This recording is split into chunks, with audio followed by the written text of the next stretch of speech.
Charleston White is not backing down from his recent comments about Charlie Kirk.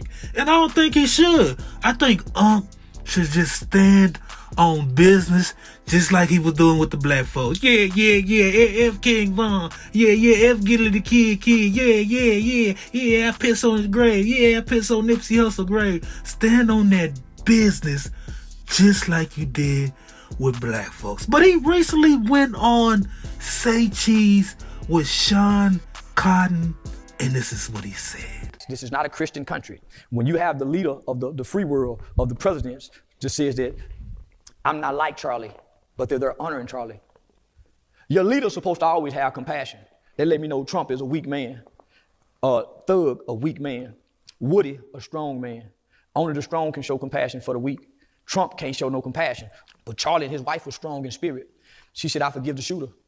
So she didn't allow white hate to run parallel with her husband's voice, because they say his voice will be heard in future generations. Well, along with his voice is a voice of hate, our president, and I voted for him. He said, I hate my opponent. How can you hate another American when they've done nothing to you?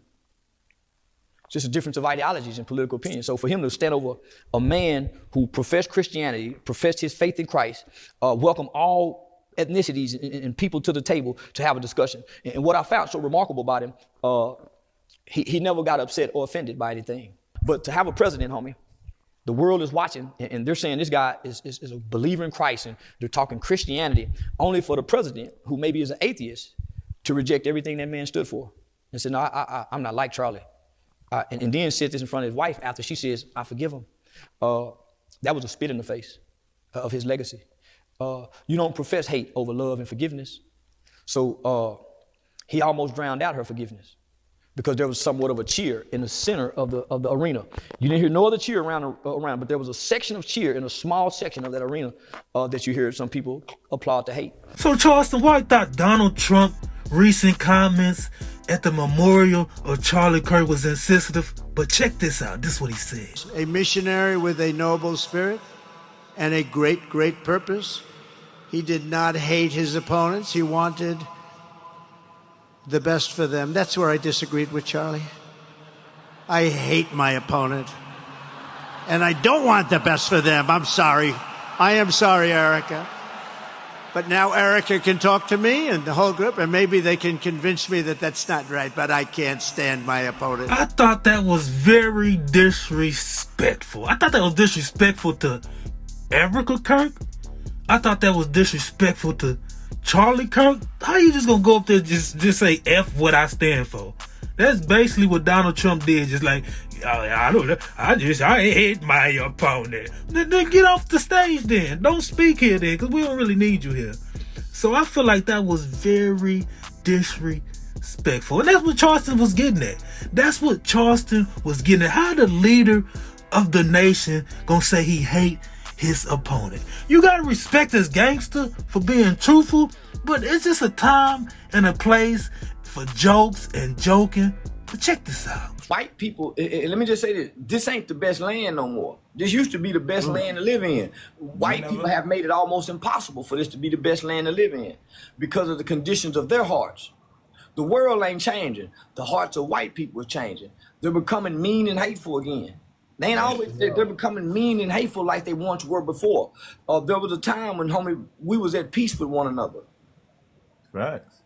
And so white people don't have no excuse today to be mad at black people, because all our crimes are committed against each other. We don't go across the railroad track and break into white people's houses. I have to agree with Charleston White on this one.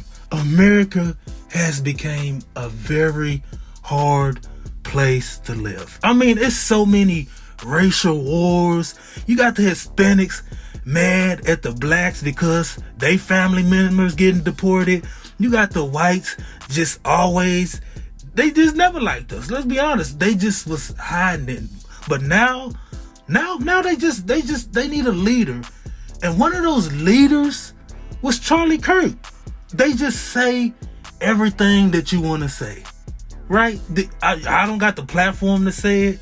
So I need a voice. And their voice was Charlie Kirk. Yeah, you need a voice. When you want to get hatred out in the world, You need a person that's going to go out there and be brave enough to risk their life for it. And that person was Charlie Kirk.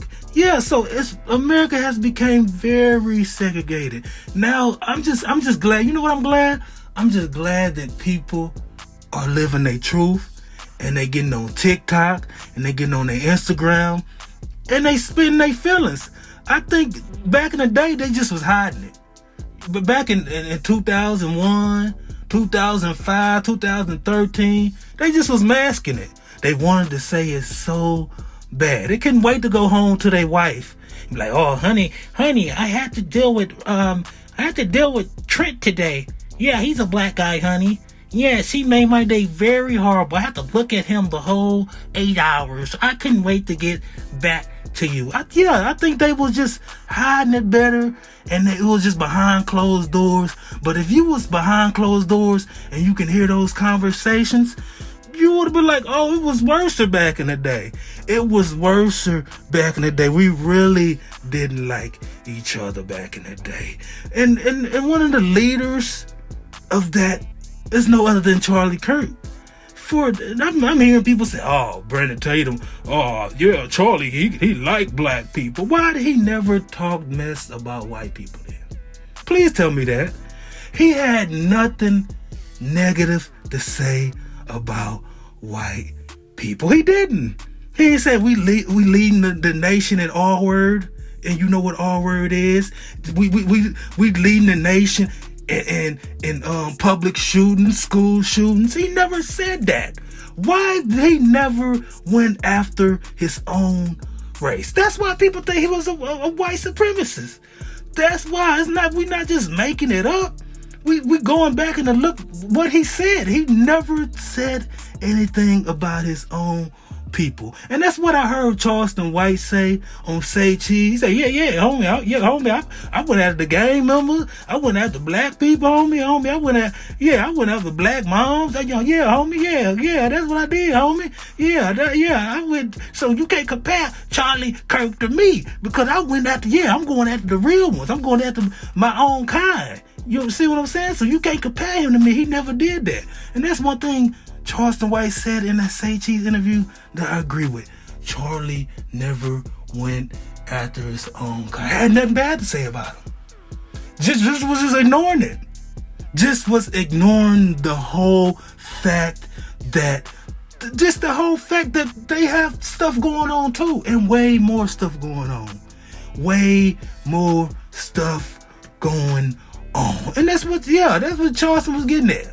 That's what Charleston was getting at. He said, I agree with Uncle Charleston White on that. Yeah, get it together. Why y'all mad at us?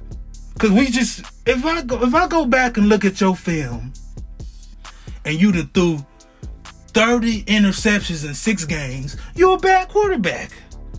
You are a horrible quarterback, and you need to be traded, or you need to be waived and unemployed.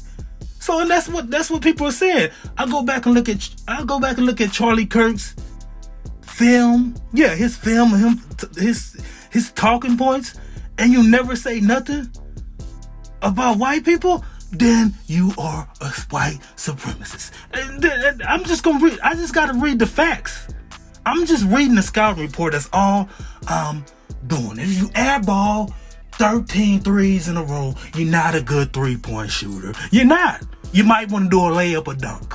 That's all people are saying. So Charlie Kirk fans, once again, get your act together and get it together quickly. This has been another episode of the Terrell Williams TV.